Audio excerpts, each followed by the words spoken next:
Napaaga ang penitensya ng ilang pasaherong naghihintay pa rin ng masasakyan sa Batangas Port. Ang tanong, aabot kaya sila sa Pasko? Kamustahin natin live sa pagtutok ni Marisol Abduraman. Marisol.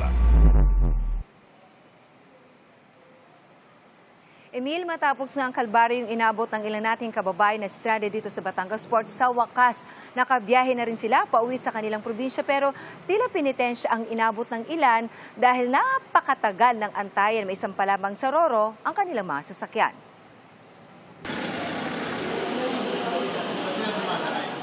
Ganito na ang sitwasyon ngayon sa loob ng passenger terminal sa Batangas Port.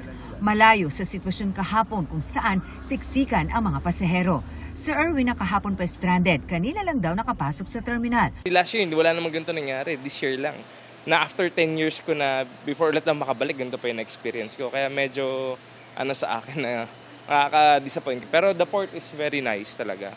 Kaso kahapon, puno talaga. So wala kaming place dyan kagabi. Matapos ang 24 oras, makakabiyahe na rin siya sa wakas papuntang Roxas, Mindoro. Thank God pa rin na makakaabot pa rin dun sa handaan. Masaya rin ang iba pang pasahero na pasakay na kanina. Boarding na kayo, no?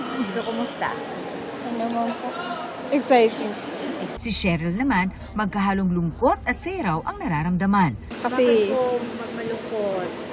kasi pong meron po kaming patay. Namatayan kayo. Opo, opo. Kahit pa paano masaya pa rin? Opo. Bakit po? Yun nga po. Kasi may biyahe.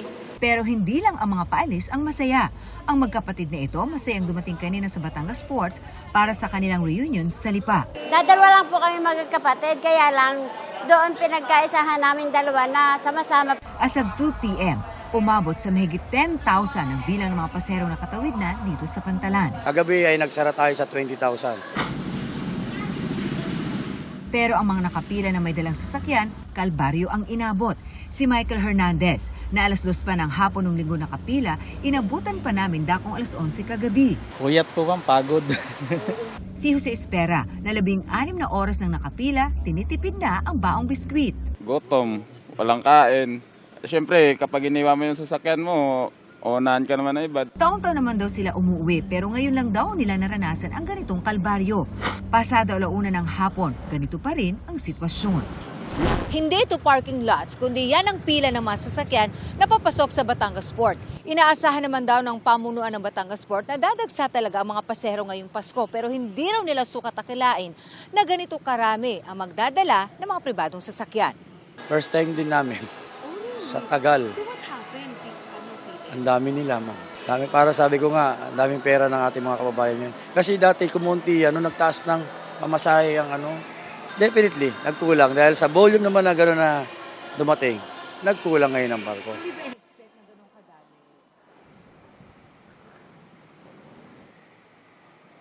Dito sa passenger terminal, Emil, meron ilan pa rin nating kababayan ang naghahabol para sa Noche Buena mamayang gabi. Pero, Emil, hindi nga lang natin maipakita, pero doon sa pila, medyo marami-rami pa rin ang mga sasakay na umaasang makakasampa sa Roro para kahit papano ay makabiyahe ngayong gabi. Sa kabuuan ngayong araw, umabot sa mahigit 11,600 ang bilang ng mga pasahero na nakaalis mula dito sa Batangas Port.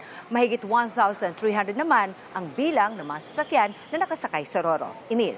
Maraming salamat, Marisol Abduraman.